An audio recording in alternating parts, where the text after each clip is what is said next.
They say RPGs are a collaborative story. They say the GM shouldn't be hogging the narrative spotlight.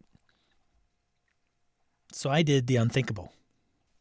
I let the players write the plot for an entire campaign arc. And I'm still recovering. This is the story of how I gave them the keys to the kingdom, and they drove it directly into a lava lake. This is how one game night became a fever dream of musical duels, undead baristas, and a side plot involving sentient cheese. Welcome to the arc my prep never saw coming.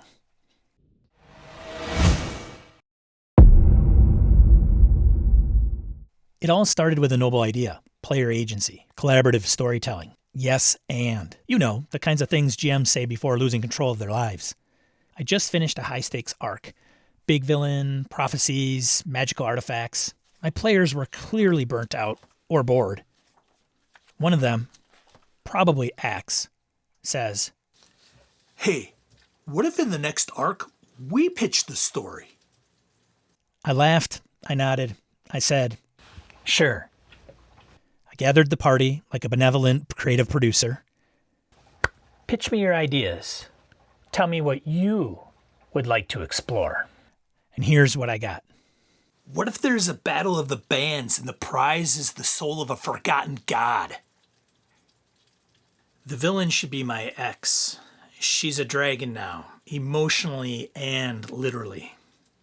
I know. There's a shadow cult, but they worship cheese. Like, not metaphorical cheese. Like literal dairy. Now, a normal GM would have said no. Or at least said, let's narrow this down. Not me. I said, let's combine them. And like that, the Arc of the Cheesefire was born. I wasn't running a campaign anymore. I was facilitating a fever dream.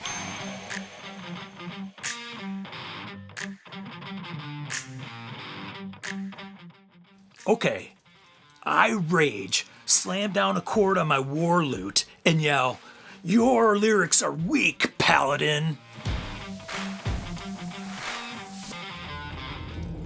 I'm summoning a pyroclastic wall of fire. I cast Major Illusion.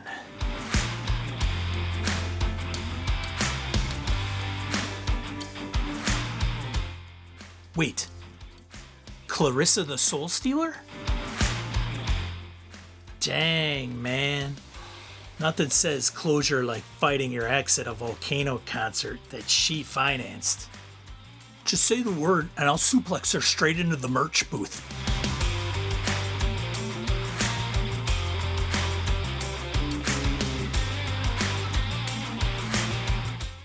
What does it want? I give it my wheel of aged Gouda from Session 0. It's been in my pack for weeks. I cast Speak with Dairy. What? It's a custom spell, level 3. I took it instead of Fireball. No regrets. I had no idea what would happen next. Neither did they, but they cared more than ever. One player wrote a theme song for their character. Another printed NPC headshots on cardstock.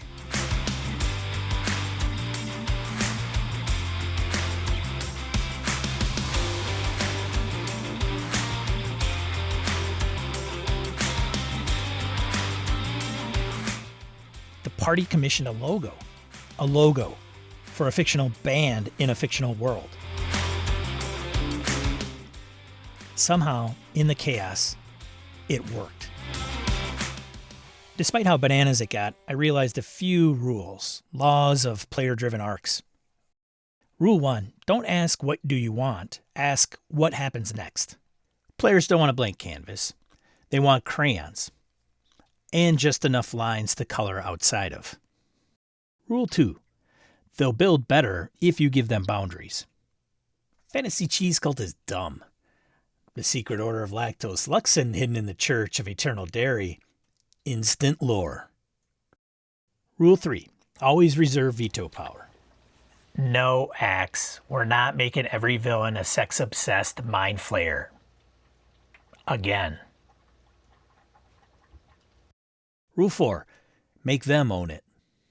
They wrote the arc? Cool. That means they're the ones justifying why the bard has to solo a beholder and a jazz off. It was chaos, but it was our chaos. Somehow I prepped less and it went better? Is this strategy for everyone? No. Do it wrong and your game turns into Glee meets Paranoia. Musical chaos with lethal consequences. It's great for one-shots, side arcs, highly creative groups, players with improv or writing chops, campaigns where the GM needs a break. What it's not great for is rules lawyers, min-maxers looking for loopholes, players who think plot is short for plot armor, and tables allergic to dairy-based metaphors. Just remember, you're still the game master. You're not fired. You're promoted to showrunner. I tried letting the players write the plot, and while I still woke up screaming, Jeez, Gollum. at 3 a.m., I'd do it again. Just maybe next time, I'll set some guide rails first. If this inspired you, great. If it terrified you, also great. That means you're still a real GM. Smash the like button or the cheese cult wins. Drop your wildest player-driven story arc in the comments down below, and remember, be a positive force in the tabletop RPG hobby, and I will catch you on the next one. See ya.